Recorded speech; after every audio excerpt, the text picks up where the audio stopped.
وہ روز کی طرح آج بھی اس کا انتظار کر رہا تھا۔ آج وہ کافی لیٹ ہو گئی تھی پر وہ اپنے آپ میں مگن کالج جا رہی تھی۔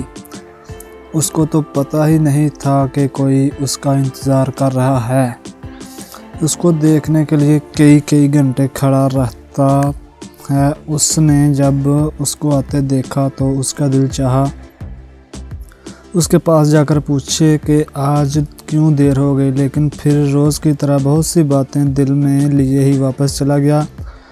آج تو صبح سے موسم بہت اچھا ہو رہا تھا، آسمان بادلوں سے ڈھکا ہوا تھا، ٹھنڈی ہوا چل رہی تھی۔ وہ آج بھی کھڑا اس کا انتظار کر رہا تھا، لیکن اس کا انتظار آج کافی لمبا ہو گیا تھا۔ وہ کافی دیر تک اس کا انتظار کرتا رہا لیکن وہ نہیں آئی تو وہ واپس اپنے دفتر چلا گیا۔ وہ روز اس کا انتظار کرتا تھا لیکن وہ آتی ہی نہیں۔ وہ کافی دیر تک بس اسٹاپ پر بیٹھا رہا لیکن آج بھی وہ نا امید ہو کر کام پر چلا گیا۔ اس طرح اس کو دیکھے آج 1 مہینہ ہو گیا تھا لیکن اس کا کچھ پتہ ہی نہیں چل رہا تھا اور عتیب کی حالت دن بہ دن خراب ہوتی جا رہی تھی۔ وہ روز جاتا اور نا امید ہو کر واپس آ جاتا۔ وہ آج 2 ماہ بعد اس کو عبایا پہنے نظر آئی لیکن اس کے ساتھ ایک اور لڑکی تھی۔ اس نے پہلے کبھی نہیں دیکھا تھا کیونکہ وہ ہمیشہ اکیلی آتی جاتی تھی۔ عتیب نے ہمت کرتے ہوئے اس سے بات کرنے کا سوچا اور اس کے پاس گیا۔ دوسری لڑکی نے زوہا کے قریب لڑکے کو آتے دیکھا تو اس کے کان میں کہا تو زوہا نے اس کی طرف دیکھا اور وہ اس کے پاس آ کر رکا اور اس کو مخاطب کیا، مجھے آپ سے بات کرنی ہے۔ زوہا نے پہلے تو اس کو حیران ہو کر دیکھا، پھر کچھ دیر بعد بولی، جی کہیے۔ عتیب نے تھوڑا سا ہچکچاتے ہوئے کہنا شروع کیا، آپ بہت اچھی لگتی ہیں اور میں آپ سے شادی کرنا چاہتا ہوں اور اسی سلسلے میں میں اپنی والدہ کو آپ کے گھر بھیجنا چاہتا ہوں۔ اگر آپ کو کوئی اعتراض نہیں ہے تو آپ مجھے اپنے گھر کا پتہ دیں۔ وہ سر جھکائے سب بول کر خاموش ہو کر اس کے جواب کا انتظار کرنے لگا۔ زوہا نے اس کی پوری بات خاموشی سے سنی۔ پہلے تو وہ حیران ہوئی، پھر وہ کافی دیر اس کو دیکھتی رہی اور وہ اس کے جواب کا انتظار کرتا رہا۔ پھر سر اٹھا کر اس کی طرف جوابدہ نظروں سے دیکھا تو زوہا نے جواب دیا، میں آپ سے شادی نہیں کر سکتی، بلکہ میں کسی سے بھی شادی نہیں کر سکتی کیونکہ میں ایک کینسر کی مریضہ ہوں۔ یہ کہہ کر وہ رکے بغیر حیران و پریشان کھڑا چھوڑ کر چلی گئی۔ وہ کافی دیر تک کھڑا رہا، اس کو یقین ہی نہیں آ رہا تھا کہ اس کی محبت اس کو ملنے سے پہلے ہی دور ہو گئی ہے۔ زوہا گھر آئی تو اس کو پتہ چلا کہ گھر والوں نے اس کا رشتہ کسی سے پکا کر دیا ہے اور لڑکے والوں کو اس کی بیماری سے کوئی مسئلہ نہیں تھا، بلکہ انہوں نے تو یہ تک کہا ہے کہ وہ خود تمہارا علاج کسی اچھے ڈاکٹر سے اچھے طریقے سے کروائیں گے۔ زوہا نے یہ سن کر تھوڑا احتجاج کیا، پھر ماں باپ کی منتیں کرنے پر اس نے شادی کے لیے حامی بھر لی اور پھر دیکھتے ہی دیکھتے چٹ منگنی اور پٹ بیاہ ہو کر وہ سسرال پہنچ گئی۔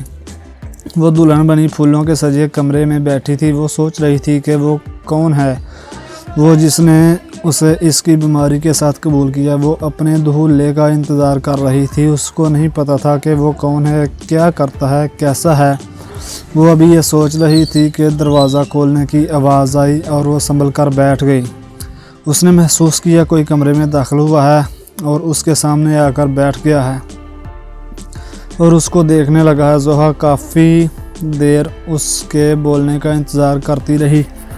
جب سامنے والی نے کچھ نہیں کہا تو اس نے ارادہ کیا کہ وہی پوچھ لیں، اور جیسے ہی اس نے بولنے کے لیے اپنا چہرہ اوپر کیا تو بہت حیران ہوئی کیونکہ اس کے سامنے کوئی اور نہیں عتیب تھا۔ وہ حیران و پریشان اسے دیکھتی رہی، اس کے چہرے کو دیکھتے ہوئے ہنسا اور اس کا ہاتھ تھام کر اس پر اپنا دوسرا ہاتھ رکھ کر بہت نرمی سے کہا، جب تم مجھ سے کہا کہ تم مجھ سے شادی نہیں کر سکی تو اس وقت مجھے لگا کہ میرا سانس بند ہو جائے گا۔ میں اسی وقت گھر گیا اور اپنی ماموں کو سب کچھ بتا دیا تو انہوں نے کہا کہ مجھے فخر ہوگا کہ میرا بیٹا ایک ایسی لڑکی کو اپنی شریک حیات بنائے اور اس کو دنیا کی ساری خوشیاں دیں جو وہ سمجھتی ہے کہ اس پر اس کا کوئی حق نہیں۔ تم فکر نہیں کرو، ہم ابھی اس کے گھر چلتے ہیں، میں اس کے ماں باپ سے اس کا ہاتھ مانگوں گی اور ہم اس کا اچھے سے اچھے ڈاکٹر سے علاج بھی کروائیں گے اور مجھے امید ہے اسے کچھ نہیں ہوگا اور تم دونوں ہمیشہ ایک ساتھ رہو گے۔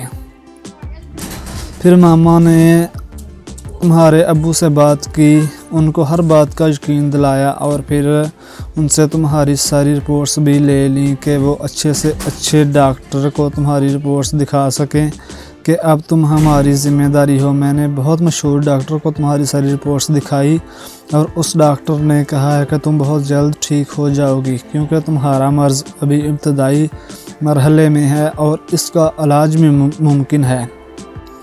زحا طیب کی ساری باتیں چہرہ جھکائے سن رہی تھی اور خاموشی سے آنسو بہا رہی تھی۔ طیب نے جب دیکھا کہ زحا نے کچھ نہیں کہا تو اس نے اس کا چہرہ اوپر کیا، جو وہ نیچے کیے بیٹھی تھی۔ اس کا چہرہ آنسوؤں سے تر تھا۔ طیب نے اس کے آنسوؤں کو اپنے ہاتھوں سے صاف کیا اور اس کا چہرہ اپنے ہاتھوں سے تھام کر کہا، زحا میں تم سے بہت محبت کرتا ہوں اور آخری دم تک کرتا رہوں گا، اور میں ہمیشہ تمہارے ساتھ رہوں گا، ہر مشکل میں تمہارا ساتھ دوں گا، اپنی آخری سانس تک۔ زحا اس کو دیکھ کر مسکرائی اور اپنے ہاتھوں کی ہتھیلیوں کو دیکھنے لگی اور سوچنے لگی کہ اللہ نے اس کے صبر کا پھل کتنی اچھی صورت میں دیا، جو یہ سوچ کر بیٹھی تھی کہ کبھی ٹھیک نہیں ہو سکتی اور اس کی زندگی کی خوشیوں پر کوئی حق نہیں اور بہت جلد اس کی زندگی ختم ہو جائے گی، مگر آج طیب کی صورت میں اللہ نے جو اس کے صبر کا انعام دیا ہے، اس کے لیے وہ اللہ کا جتنا بھی شکر ادا کرتی کم تھا۔ زحا بھی طبیب کا ہاتھ تھام کر مسکرانے لگی اور سوچنے لگی کہ اس کو اپنے ہم سفر کے ساتھ خوشیوں بھری زندگی جینی ہے۔